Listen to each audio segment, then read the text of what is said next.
right, Steve, if you could just tell us a little bit more about the Blue Action Committee that you're part of. Sure, sure. It's actually a Facebook group. Okay. And looking at the numbers in Georgia, the last election, for example, 2010, Nathan Deal versus Roy Barnes, Democrats lost the state by 235,000 or so. The challenge is that 1.3 million Metro Atlantans didn't go to the polls. Registered to vote, just didn't show up. Barbara alluded to that earlier. It's a huge problem. And I think the problem in its essence is that we don't have enough volunteers out there to do the phone banking, to knock on doors, to do what we call literature drops or lit drops, to get the word out that, hey, the election is this week. And because we don't have enough volunteers, we don't have the reach we need to reach the hundreds of thousands of people who don't show up.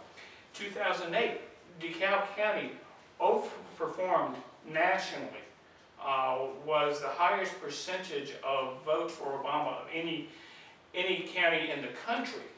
It was like 85% for the president, which is great. 200,000 DeKalb voters didn't show up. We lost the state by 204,000. Okay, it's about turnout, like Barbara said.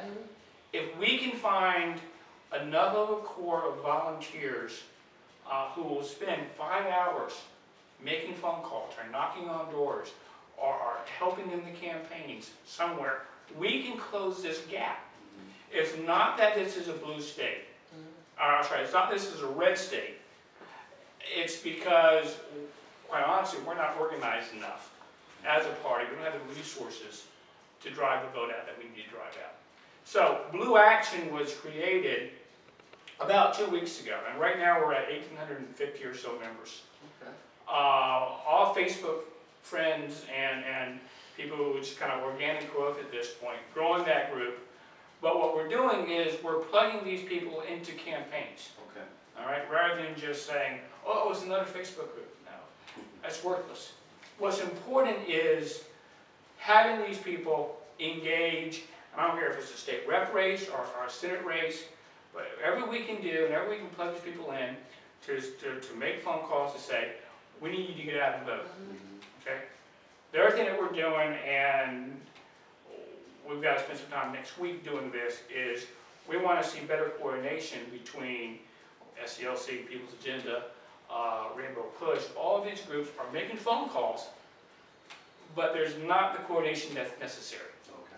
So what happens is they're calling the same people. Instead of spreading that wealth around and all that good work they do, they're calling the same people in South DeKalb. No, 15 So times. would there be a meeting for maybe an announcement saying that we're going to meet to tell people where they can go to volunteer? Right, right. Well, what we're doing is we're doing things like, I mean, there's a couple of things going on this week. Okay. There's a press conference tomorrow down at the State Park headquarters on Traber Avenue up by the waterworks. But what we're doing is we're telling campaigns to say, hey, drop within our Facebook page and Evite to say, I need phone bankers on this date. Okay. Or we're saying, you know, if you're going to be somewhere, you need a crowd to show up, plug it in our group. And we're also doing some other stuff behind the scenes to make sure that these campaigns, which are very critical in Georgia General Assembly this cycle, to make sure that they've got the resources they need to get out. Sounds good. The vote. I think I also want to say that, well, maybe a couple things here, but I want to say that the national election is important, but also our Senate and House district elections. Very important. We need support for President Obama when he is reelected, because we had a Democratic Congress and we had friction there. We need to make sure we have solid Democratic people in Congress working for us in the House and the Senate. This on this Wednesday, I think this is Wednesday, October 3rd, there will be the first national debate between the two candidates. We're inviting people to house house parties with the debate. I'm hosting a house party. So we're encouraging people to host house parties, another way to get the message out. And while they're having commercials, we'll be talking about what we need to do, okay? Right. Thank you. Okay, we're gonna go to another commercial break, and when we come back, we're gonna talk about the most important subject, and that is, why would it be beneficial for not only me, but all of us that we re-elect President Obama for a second term?